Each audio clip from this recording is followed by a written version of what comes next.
इतना बता दूं कि आने वाले चंद दिनों में इस मुल्क में घमसान का रन पड़ने वाला है। इस वीडियो को पूरा देखिएगा, क्योंकि आज मैं आपको बताऊंगा कि क्या वाकई इमरान खान को गिरफ्तार करने की तैयारियां मुकम्मल हो चुकी हैं। इमरान खान नई तैनाती को मुतनाज़ बनाने के लिए कौन सी नई साजिश कर रहा है। इमरान खान की आपका बुखारी साहब तज्जिया ये रहता है कि जुडिशरी के काफ़ी लाडले हैं और बड़ा रिलीफ मिलता है खान साहब को, लेकिन खान साहब तो अभी भी राजी नहीं। देखिए, मैंने कहा ना कि उनका मसला है जैसे किसी को पूरा ब्रस्ट मारे, यार क्या करते हैं। दूसरी बात, इमरान खान साहब किसी धमकी से, किसी खौफ से, किसी भी प्रॉब्लम से रास्ते से नहीं हटेंगे। इसलिए तहरीक इंसाफ ने फैसला किया अगर कुछ हाथ नहीं आता तो सारी लंका को आग लगा दो और इस मुल्क को आग में झोंका जाए। इसकी तैयारी ज़मान पाक में हो रही है।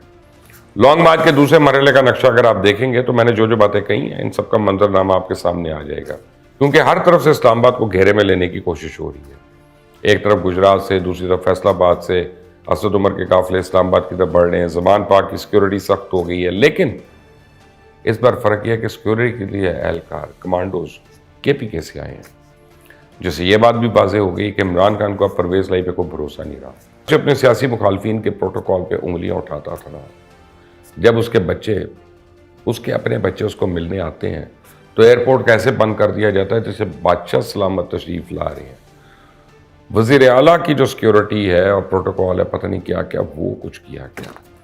और दूसरी तरफ सरकारी खर्चे पर यह कौम का दामाद कैसे बना हुआ है, इस पर भी रोशनी डालता हूँ। इमरान खान पिछले चंद दिनों में रियासत और इसके इदारों का जिस तरह से मजाक उड़ा रहा है, वो कौम और बैन अल-अक़वामी मीडिया के सामने जिस किस्म की फुलझड़ियाँ छोड़ रहा है, इसके बाद अब फैसला कर लिया गया है कि उसको मजीद रियासत का मजाक उड़ाने की इजाज़त नहीं दी जाएगी। मजीद इस मुल्क के साथ खिलवाड़ बिल्कुल बर्दाश्त नहीं होगा। हुकूमत ने एक पूरी लाइब्रेरी बनाई है जिसमें सिर्फ इमरान खान, उसके कारकुनों की, इदारों के मुखालिफ वीडियोस मौजूद है। इसका पहले ही आलमी मियार के मुताबिक फोरेंसिक भी हो गया, ताकि जब वो अदालत में पेश हो तो किसी किस्म का कोई शुबा या इमरान खान के वकला का कोई बहाना जो है ना वो ना चले कि वो डीप फेक कर राख ना लाप सके। और इनमें जो दफात शामिल की जा रही हैं, पहले मैं आपको उनकी तफसीलात बता दूँ। इस मुकदमे में पाकिस्तान पीनल कोड की दफ़ा 120 शामिल हो सकती है। PPC की यह दफ़ा मुल्क के अंदर रहते हुए इदारों के खिलाफ मुनज़्ज़म साजिश के मुतल्लिक है। और इमरान खान अपने कई इंटरव्यूज़ में खुल्लम खुला ये कह चुका है कि उसको सारी खबरें इदारों के अपने लोग देते हैं, जो कि इदारों में फूट डालने की बहुत बड़ी कोशिश है। जो मुलज़िम इस जुर्म का मुर्तकिब हुआ उसको कम से कम 2 साल और ज़्यादा से ज़्यादा उम्र कैद की सज़ा हो सकती है। और दूसरी दफ़ा 124A है। यह दफ़ा उन मुलज़मान पर आयद की जाती है जो जानबूझकर इस मुल्क की सलामती पर सवालात उठाते हैं, जो इस मुल्क को तोड़ने की बात करते हैं, जो इस मुल्क के एटमी असासों और इसके कौमी राजों को खतरे में डालते हैं। उसकी कम से कम सजा 7 साल कैद है।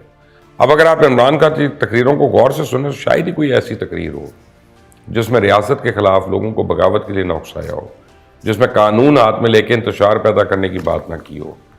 बल्कि आप इसके आलमी मीडिया को इंटरव्यू सुन लें, उसके हर फ्रेम में आपको सिर्फ एक ऐसा शख्स नजर आएगा जो शिकस्ता हाल है। इसका बस नहीं चल रहा कि वो टीवी पर ही मिलते शुरू करते कि बस बस बस प्लीज़ एक बार कुर्सी पे बैठा दो। उनका मसला ये है कि जो उनके साथ लोग हैं वो सारे दूध के धुले हुए हैं और बाकी जितनी सियासी जमातें हैं उसमें सारे करप्ट लोग हैं। हालांकि मैंने पहले भी कहा, मैं फिर कह रहा हूँ कि इनकी अपनी पार्टी तमाम तर पार्टी के भगौड़ों का मजमुआ है, 90% एटलीस्ट। आपकी नाक के नीचे 65 से ज़्यादा लोग ऐसे हैं जिनके खिलाफ नैब में FIA में केसेस हैं। आपने इसको हलाल समझा कि आप तैयबा बेगम बनाएं और नैब के चीफ को ब्लैकमेल करके अपने साथियों के केसेस खत्म कराएं और अपने मुखालफिन के खिलाफ एक के बाद दूसरा केस जो अदालतें अब उड़ा रही हैं हवा की तरह से, इसलिए कि उनमें सब्सटेंस है ही नहीं, उनमें एविडेंस है ही नहीं। आपने सिर्फ विच हंट की अपने सियासी मुखालफिन की। तो ये सारी चीज़ें खान साहब आपको आज नहीं मान रहे आप ना, आपको ये माननी पड़नी है। ये नहीं हो सकता कि you get scot free by saying anything under the sun. आप एक जिम्मेदार लीडर अपने आप को समझें। आप 4 साल मुल्क के प्राइम मिनिस्टर हैं, 26 साल की आपकी स्ट्रगल है। आपकी बातें तो डंके की चोट होनी चाहिए। आपकी बातों में तो इतनी सब्सटेंस होनी चाहिए कि लोग आंखें और कान बंद करके आपका यकीन कर लें। लेकिन आप सुबह से शाम तक अपनी कंट्राडिक्शन खुद करते रहते हैं। इंटरनेशनल मीडिया पे मैं बता दूं कि सिलसिला भी जारी है इंटरव्यूज़ का, लेकिन इंटरनेशनल मीडिया कायल होता नज़र नहीं आ रहा। आज भी एक सहाफ़ी जो हैं उन्होंने कहा है कि आपकी कहानी जो है वो शर्लक होम्स की कहानी से अब उन्होंने आप मुझे तशबीह ये बताइए आयशा जी के जिस साबिक प्राइम मिनिस्टर को जो इतना बड़ा दाई है सच का और मेरिट का, उसको अगर एक फॉरेन टीवी चैनल का एंकर ये कहे कि आपकी कहानी शर्लक होम्स की कहानी लगती है, तो मुझे बताएं शर्म आनी चाहिए या नहीं? मुझे तो आ रही है, क्योंकि वो मेरे प्राइम मिनिस्टर भी तो थे ना, वो आसमान ज़मीन पे किसी और के थोड़ी थे, हर पाकिस्तानी के प्राइम मिनिस्टर थे। उसको अगर एक, मैं छोटा तो नहीं कह सकता उनको, लेकिन एक आम एंकर अगर ये कह दे, क्योंकि जो 3 इंटरव्यूज इससे पहले हुए उन तीनों ने पूछा उनसे कि आपका इल्ज़ाम अपनी जगह दुरुस्त होगा, लेकिन सब्सटेंस क्या है, एविडेंस क्या है, सबूत क्या है, तो आप उनको पस मंजर बताने बैठ जाते हैं। वो इसरार करते हैं बार बार कि इज देयर एन एविडेंस जो आप रजिस्टर करना चाहते हैं FIR, और फिर मैंने आपको अभी बताया कि उसी जिसके खिलाफ आप FIR करना चाहते हैं उसी के साथ आपके बंदों ने मुलाकातें की हैं। तो ये जो डुअलिटी है, ये जो दोगलापन है, इसको कैसे जस्टिफाई करेंगे आयशा? ये जितना जोर लगाना लगा दें, हालांकि उन्हें पता वजीराबाद में कहां कहां कमी थी, अटैक कैसे हुआ,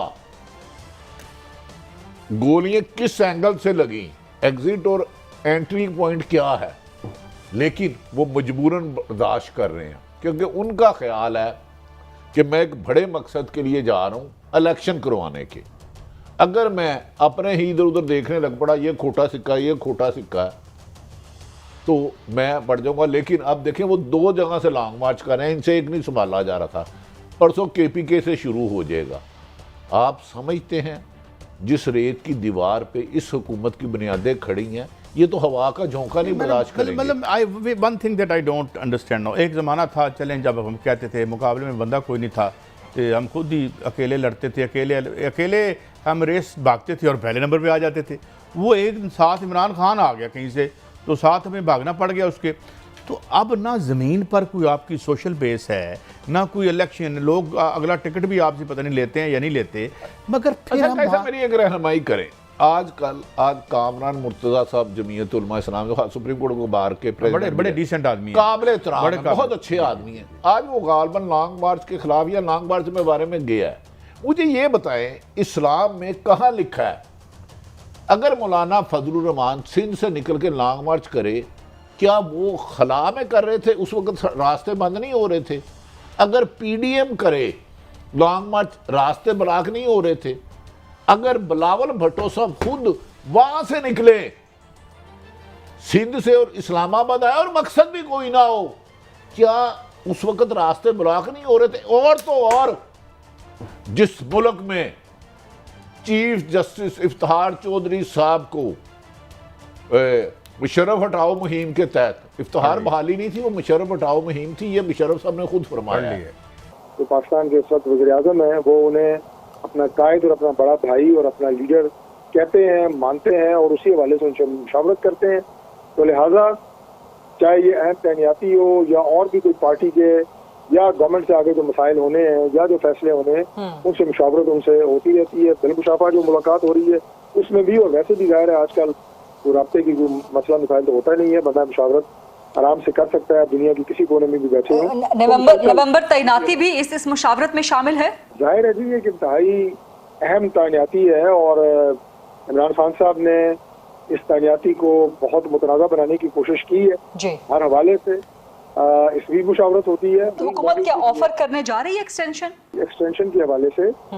उसमें मेरा कोई ऐसा पर्सनल कोई ये आप ये कहें कि ना तो उसमें कोई मौक़िफ़ है और ना कोई हमारी पार्टी के अंदर ये चीज़ जो है इस तरह डिस्कस हुई है।